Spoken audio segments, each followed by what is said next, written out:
11 minutos le damos la más cordial bienvenida al economista Francisco Suez Morales. Bienvenido, Francisco. Buenos días. Buen día, Gino. Buen día. En todo proceso económico existen tres instancias, que son el ajuste estructural, la estabilización económica, el ajuste estructural y el desarrollo. De estos tres procesos, el Ecuador ha cumplido la lección. Bueno, no sabe la lección. ¿Quién? ¿Quiénes deberían de saberla? No.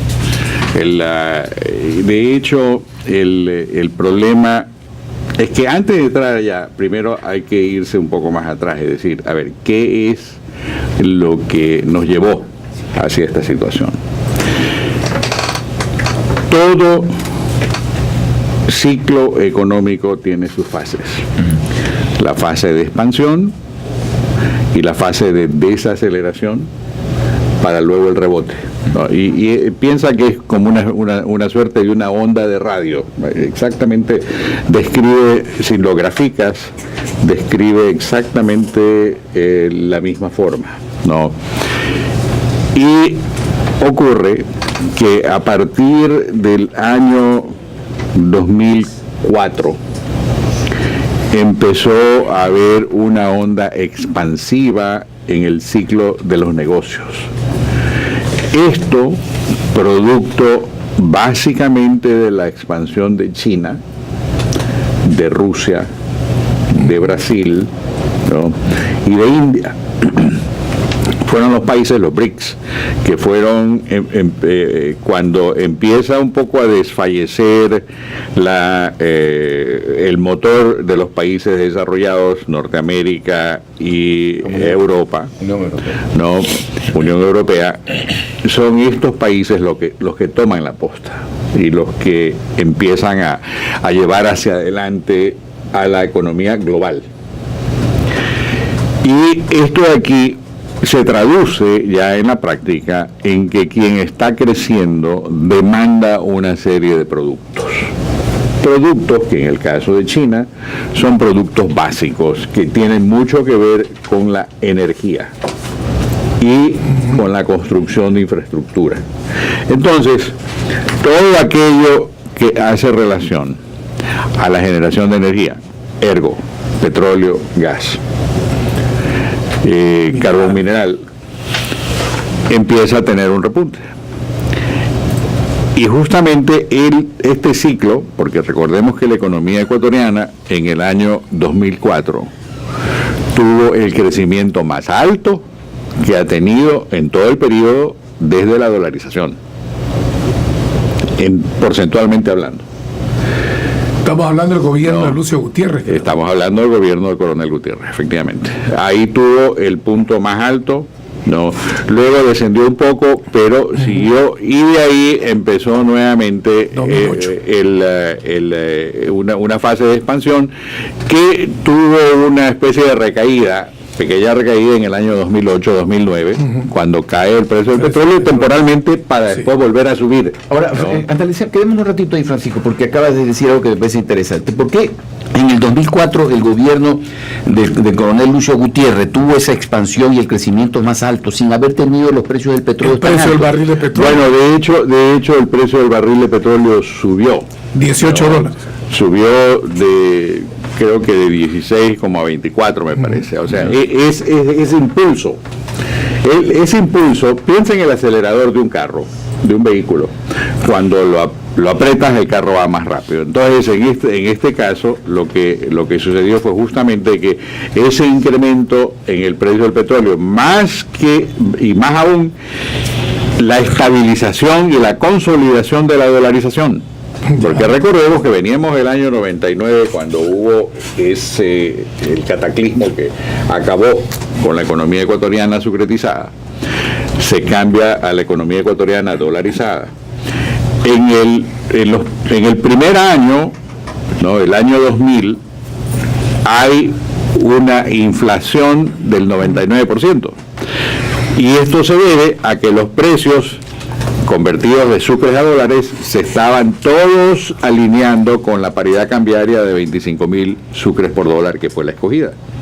Si se hubiera escogido una paridad cambiaria menor a 25.000 sucres por dólar, la inflación no habría sido del 99%, sino que habría sido del 80, del 70 o del 50, dependiendo de cuál era la que se escogía. Se escogió esta, mal escogida, pero es la que se escogió. El año 2001 ya no hubo más incremento en la inflación porque no podía haber, porque no había manera de emitir dinero. Y luego empieza a caer esa inflación ¿hacia qué? Hacia los niveles internacionales. En el año 3 teníamos una inflación más o menos del 4% y luego bajaría al nivel internacional.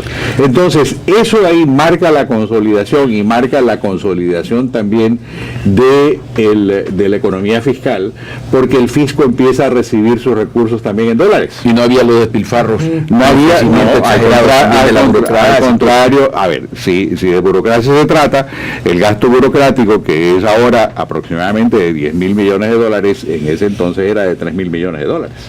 Y las recaudaciones impositivas de las que tanto se habla, cuando uno las compara porcentualmente respecto al tamaño de la economía, eran más o menos parecidas, tal vez un punto porcentual menos, sin tener tanta distorsión como la que ha causado el gobierno actual. Y no teníamos tampoco tanto endeudamiento como ahora. A ver, cuando se cambia la posta de gobierno y se pasa a la actual, el endeudamiento total consistía de la deuda que se tenía de los bonos 2012 y 2030, de la que era aproximadamente 4.000 y pico millones de dólares, de la deuda que había gobierno a gobierno, de la deuda con la CAF y el BID y algo con el Banco Mundial. La totalidad de eso, si la memoria no me traiciona, era alrededor de 12.000 millones, incluyendo la deuda interna. ¿No? Entonces, de hecho, la deuda había quedado atrás, que era una frase que yo pronuncié cuando era ministro de Finanzas allá por el año 84, que decía que lo mejor era lograr que a través de una acción gubernamental adecuada se traspase el umbral del problema de la deuda y la deuda quede atrás. Quedó atrás, ahora revivió. Ahora, ¿por qué se satanizó luego, en los años 2006, 2007, en que vino ya este nuevo gobierno, de que mientras el país había tenido su mayor crecimiento y expansión, como tú lo señalas, Pancho, de repente estuvimos sometidos al Fondo Monetario Internacional, que lo único que hacía es privilegiar el pago de la deuda y no el desarrollo del país? Para eso esa es una de estas leyendas urbanas, ¿no? No, creadas por aquellos que les gusta crear leyendas urbanas, ¿no? Larga noche neoliberales. Bueno, mira, esto de la larga noche neoliberal hay que contraponerle la pesadilla socialista, ¿no? Y esto es real, no, este es real, y este es presente, y va a durar por algunos años más. Economista, usted habló del crecimiento económico en el año 2004. Sí. Le consulto. Evitar la intermediación con el sector agropecuario en esa época fue fundamental para que se dé el crecimiento económico. No, yo creo que hubo varias cosas. Entre esas, repito, lo que ya mencioné, la consolidación, la estabilización de la economía fiscal, ¿no? Ya. O sea, eso se había logrado.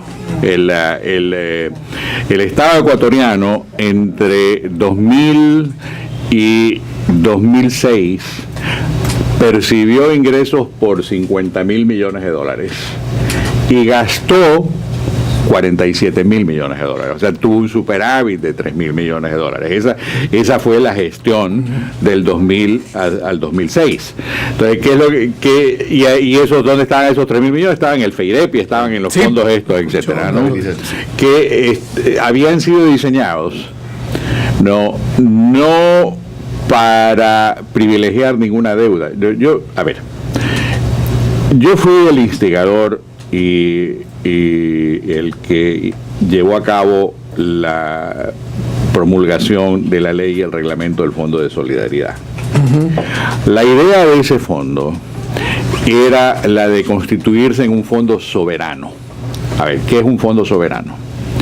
El Banco Central tiene sus dólares, pero los dólares del Banco Central que están en la reserva tienen que ser invertidos en títulos de muy poca rentabilidad y de muy alta liquidez.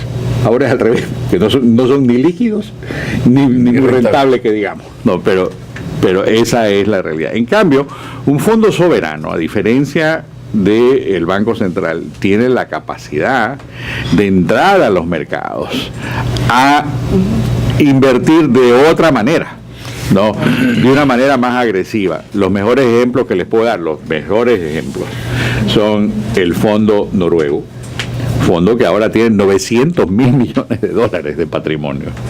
O sea, los noruegos están tranquilos porque ellos han seguido viviendo su vida y sin embargo tienen 900 mil millones de dólares. Y nosotros aquí cerquita, Bolivia, que tenemos algo. Bueno, Bolivia tiene 15.000. Lo que yo no sé si es que ese es un fondo soberano o son las reservas del Banco Central. Es la única cosa que no estoy enterado exactamente cómo es eso. Pero el hecho cierto es que el fondo soberano, la idea acá era entonces de que todas las empresas públicas competitivas generaban sus utilidades. Con sus utilidades, por una parte, tenían una programación específica de desarrollo humano y estaban definidas las áreas, ¿no? Y la idea era que el capital de ese fondo sea intocable, y que de los intereses percibidos por el fondo se hiciera, y de las ganancias se hicieran estos programas de desarrollo humano. Esa era la idea, ¿no? Y yo creo que esa idea es bastante mejor que la del FEIDEP, que era mucho más constreñida y que efectivamente en forma poco previsible hablaba del 70% para deuda, el esto y el otro. En parte porque sí sirve decir vamos a pagar tanto para la deuda. Me corrijo. No sirve decir voy a pagar tanto, sino simplemente hacerlo, para no disturbar la condición de los mercados. ¿Por qué no se creó el Fondo Soberano en el gobierno de León Férez Cordero cuando usted era ministro? ¿Qué hubo? Pero lo creé más adelante. Pues. Más adelante, ya. Ahora yo sí, en esto tengo que decir fue legislador, usted lo propuso. Yo en el año 1996, justamente en previsión a la eventual privatización de Metel y de las empresas eléctricas, la idea era que estas empresas que iban a reportar ingentes recursos para el Estado no simplemente vayan encauzadas hacia el gasto público, porque es evidente, si tienes exceso de dinero, alguien te lo va a pedir. Y ese alguien, en el caso del Estado, son los burócratas. Entonces, voy a la parte política, economista. Qué importante es para nosotros los ciudadanos, en el 2007, saber escoger, seleccionar a quienes vayan a las funciones... 2017, perdón, a quienes vayan a representarnos en la función legislativa. Bueno, empecemos por el Ejecutivo. Empecemos por el Ejecutivo. Porque cualquier fulano o fulana que quiera optar por aquello deberá decir exactamente, con punto y coma, qué es lo que va a hacer y propone hacer para sacar adelante la economía ecuatoriana del estancamiento en el que está metida en los últimos 3 años. No hay crisis económica. Prohibido ese pero ni siquiera aquello. Acá se habla de la estabilidad que vivimos hasta el 2006. Entramos a un proceso de desestabilización y ahora se habla de que vivimos un proceso de ajuste estructural en donde hay cambio de la matriz productiva y cambio de la matriz energética. Este cambio de la matriz productiva, esa es otra leyenda urbana. No.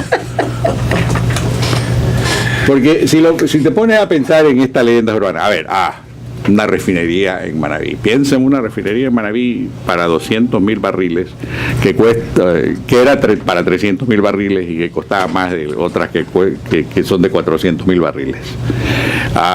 Vino el inefable señor Chávez aquí parándose de espaldas al océano y diciendo ahí está el océano, a hablar de todas las maravillas que iban a hacer, y la tubería esta que iba a ir desde Venezuela hasta Buenos Aires, y el ferrocarril que iba a darle la vuelta a toda Sudamérica, y todas estas cosas que era como yo siempre presto la frase de Ángel Duarte, no eran ni sueños de perro siquiera, ¿no?